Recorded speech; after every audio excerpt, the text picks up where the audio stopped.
name is Mariana Santiago, and welcome to my podcast, Is Mariana Making Sense? You decide. Episode number 9, The Tinder Swindler.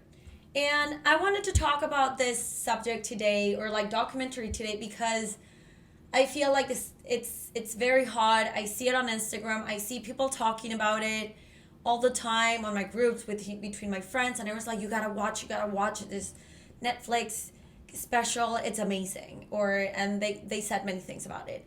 And there are 3 things that I want to talk about. And the first one is that bravo to the women that took this guy down and showed his face to the world. Second, the things that caught my attention about this entire fuss. And third, my point of view on everything that happened to them as a person who is in the dating app world as well. I do not use Tinder, but I do use Hinge and Bumble. So, the first thing, again, bravo to the women that took him down, that were defrauded and had the balls and the courage to actually take that guy down, because they needed to be brave. And even though a lot of people tag them as weak, as idiots, as so many bad words that I don't think that's how it should be, they were also brave in order to, in stopping this guy. And I think that's so valuable. And if, one of the girls I know, she had it terrible. She was super in love with the guy, and I feel like you can see the pain that she was in, how in love she was with him. And there was a point in the documentary that I was like, she is rock bottom. And I was like, is she not going to commit suicide? Because, this is bad. And the thing is that's when I thought that, she said, I thought about it, I put myself in a psych ward, and then after that, I decided to put a stop on this guy. And again, I think it's amazing that she, out of anger, out of whatever it was, out of justice, she wanted to stop this guy. And because she wasn't the first one. In fact, this guy stole about $10 million from all over the world. So imagine how many victims he had. And I see this like a sexual harassment. Like, how many victims a person is going to have because they all stay quiet. It's until that person speaks up, and then the other are like, oh yeah, I was there too. So we need to speak up more about these things.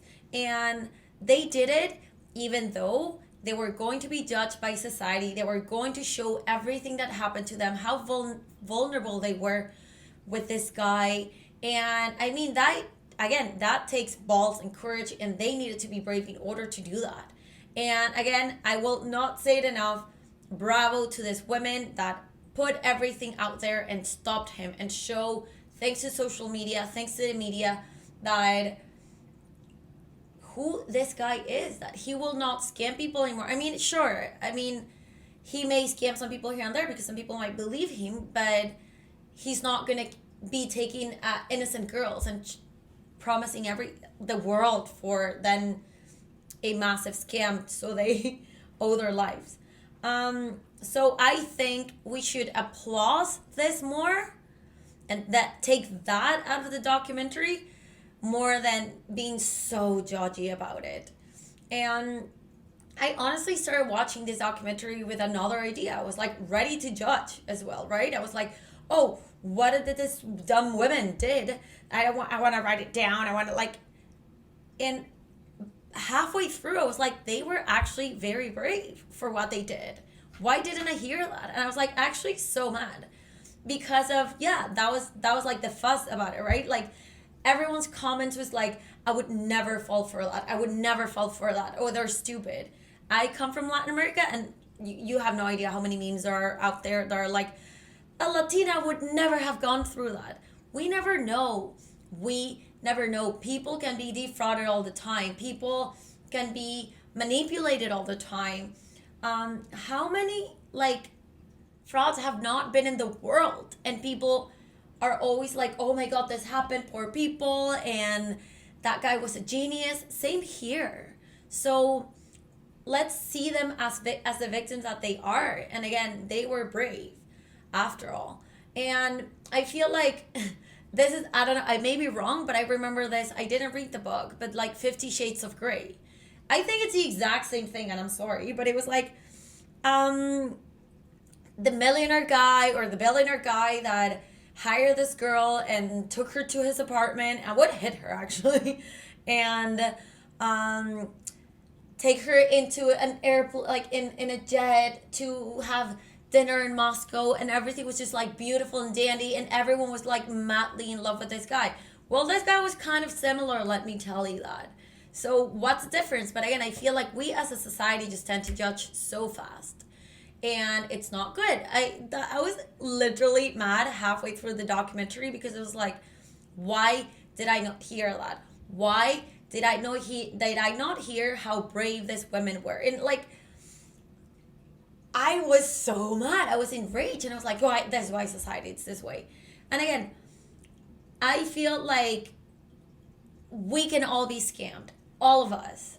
We are never safe. It could take different actions. It could take different levels of like trust, because remember, these ladies were lured in, right? And they were into a point that one was like madly in love, the other one knew that she was, yeah, his best friend, and they were there for him when he needed it.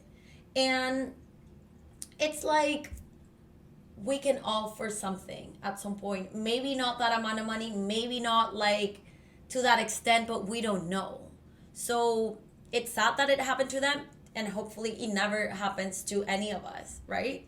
Um, I feel like, yeah, the scammers are experts. It's like serial killers, same. They play with people's minds, and they never know that this guy is so evil, but they are, and that it's a fact. And yeah, I feel like we've all been scammed somehow at some point, even by like our friends or people that we know. Like, it doesn't matter up to what level. We are vulnerable. We're vulnerable people. But yeah. So my point of view and red flags about this, like this guy, is that an airplane, like after coffee, I'm sorry, I'm not gonna do it. I come from Latin America, and we're always think that we're going to die there. So our first thought would be like, I don't know you just well enough. Like maybe within 2 weeks, yeah, I will hop on that plane, and it means still nothing or squat. But after a coffee, I don't know if I would do it. Also, my work, like I need vacation days. I can just like be off and gone. Okay, what about if it's the weekend? Sure, but still, I don't think I would do it like right there, or not without knowing the guy. I feel like I would make sure, but again, that's my opinion. And yeah, like out of nowhere, I don't think so. Dating someone that has been in jail, like, I don't know. Also, for me, that's a massive red flag. Like, why were you in jail? Yeah, you're like, maybe it was an unfair conviction, but still, it's kind of like, it raises a lot of like questions, I would say.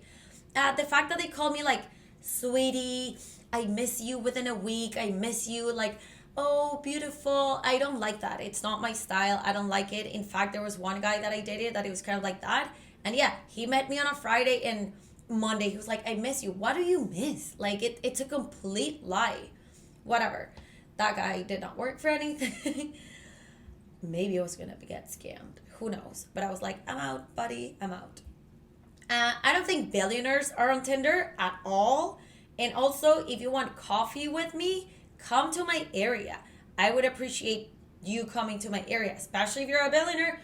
Grab your little car, or like your huge, massive car, or your chauffeur to bring you to my area and have some coffee. And then maybe, yeah, I would have like maybe dessert at your fancy hotel. But I would try to stay away from like near their places where they sleep, etc. Right? But that's, again, that's me.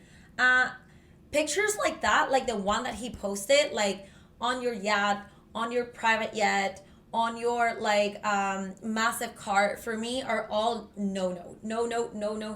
I hate it, because I feel like you're trying to impress me through your like luxury items, which I don't care. I'm not there to do that. I would go to another place to look for that. But I'm looking for a partner. I'm looking for a solid partner, for a friend, for a guy who's genuine. I see cars, like 5 pictures. One car, private jet, I'm sorry. No, that for me, it's a lie.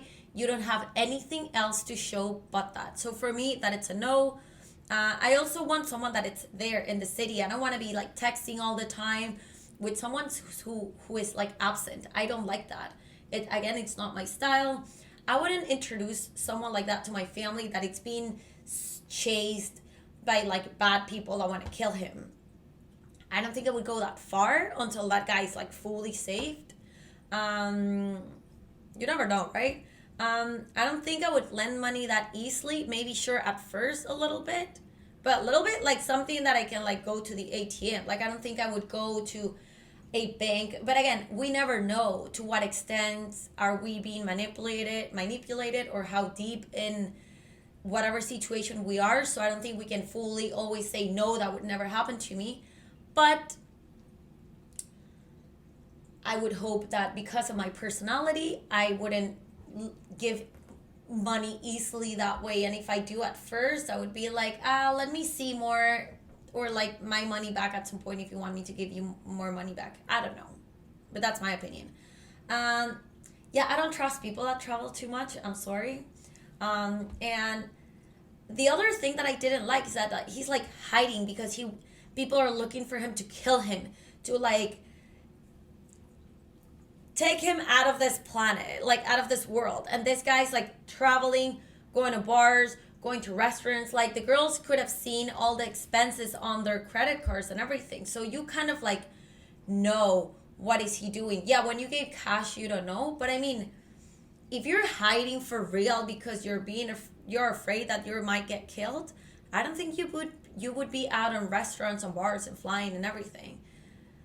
But I mean, I don't know, right? This is only my opinion. But I mean, okay, to close this up, my takeaways about this episode would be to learn about this experience. I feel like we can all take a little bit out of it. Also, that there's a lot of bad people in this world. I feel like people have no mercy. They are looking for someone that can fall for their lies.